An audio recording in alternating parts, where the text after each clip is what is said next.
बोकारो के town hall में आजुसी party द्वारा मिलन समारोह का आयोजन किया गया, जिसमें सैकड़ों लोगों ने थामा पार्टी का दामन। बलिदान दिवस के बाद आजुसी पार्टी ने मिलन समारोह का कार्यक्रम प्रारंभ कर दिया है।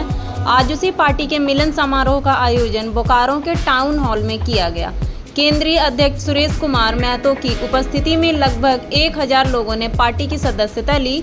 इस अवसर पर पार्टी के गिरिडीह सांसद चंद्र प्रकाश चौधरी, हजारीबाग के सांसद प्रत्याशी संजय मेहता, मांडू के विधायक तिवारी महतो, गोमिया के पूर्व विधायक लंबोदर महतो ने भी दिए जुड़ने वाले सदस्यों को पार्टी की सदस्यता दिलाई।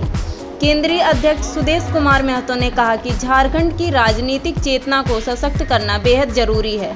संगठनात्मक विस्तार को गति देने के उद्देश्य से आजुस पार्टी द्वारा बोकारो से मिलन समारोह एक संदेश है कि झारखंड की असली आवाज़ आजुस पार्टी है।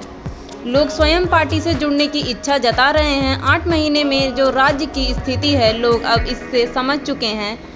हम राज्य को फिर से उस मुकाम पर लाना चाहते हैं जिसमें कि राज्य का सम्मान और राज्य में विकास की गति तेज हो सके। गिरिडीह से सांसद चंद्र प्रकाश चौधरी ने कहा कि संगठित तरीके से बालू, कोयला, लोहे का कारोबार किया जा रहा है, जिसमें रांची तक के अधिकारियों की मिलीभगत है। विकास का काम बिल्कुल ठप हो गया है। रोड की स्थिति खराब है। मनरेगा के मजदूरों को मजदूरी नहीं मिल रही है और आवास का निर्माण नहीं हो रहा। उन्होंने कहा कि जितना पैसा भारत ने राज्य सरकार को दिया, उसका आज तक हिसाब नहीं दिया गया।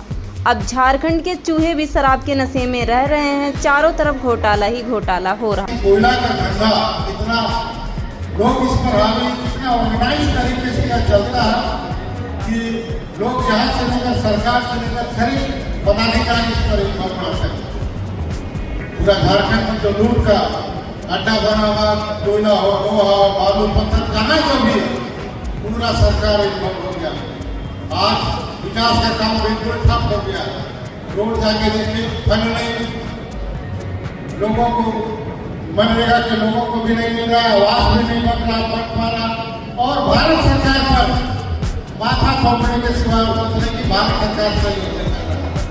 तो राज्य सरकार का रवैया जिस प्रकार है, कितना पैसा भारत सरकार के द्वारा राज्य सरकार को दिया गया, आज तक उसका हिसाब तक नहीं मिलता। और जिस प्रकार से बंदरगाह हो रहा था, स्वास्थ्य विभाग हो, शिक्षा विभाग हो, पेयजल विभाग, अब देखिए पेयजल विभाग आज तक इतना खर्च हुआ, उसके पास कोई ऑडिट रिपोर्ट तक नहीं है। दारू घोटाला हो रहा, यहाँ तो चूहा रोटी दारू पी जा रहा है झारखंड का। यहाँ चूहा रोटी नशा में रहता है, तो कितना घोटाला हुआ इसका आप समझ सकते हैं।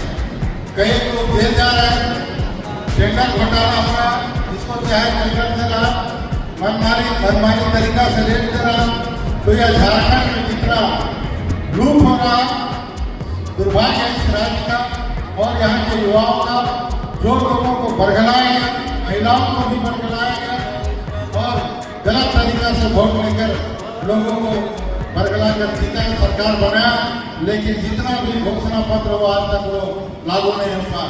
अब एक नई शक्ति एकत्रित हो रही है, जिन्हें मैंने कहा था ये जो चुनाव से पहले जिस भ्रम के आधार पर सरकार ने लोगों के बीच में अपना चयन का आधार बनाया, वो बहुत दिन तक स्थिर नहीं रहेगा। और वही आज 7-8 महीना के बाद ये चीज़ें दिखने लगी। लोगों का विचार के अनुकूल सरकार और शासन का ना पाकर लोगों ने अपना विचार बदला है और ऐसे संघर्षशील नेतृत्व को स्वीकार किया है जिसमें वो अपना राज्य का भविष्य और खुद का भविष्य देखते हैं। ये सारे लोगों का आज अपनी ओर से स्वागत और आभार है और ये क्रम और सिलसिला सभी जिलावार चलेगा। हम लोग गांव के चौपाल की ओर फिर से आगे बढ़ेंगे, गांव की भावनाओं को भी एकत्रित और संगठित करेंगे। और जो परिस्थितियां राज्य के अंदर में आई है, मैंने कहा बार बार मैं कह रहा हूँ, जो लचर व्यवस्था है या फिर जो कानून व्यवस्था है, ये शासन का इकबाल जो नहीं रहा अभी, उसके कई में लोगों को लामबंद करते हुए फिर से इस राज्य को उसके वास्तविक स्थिति पर, उसके वास्तविक जहां इस राज्य को होना चाहिए, जहां इस राज्य की जो अस्मिता है वो उसको सुरक्षित रखने के लिए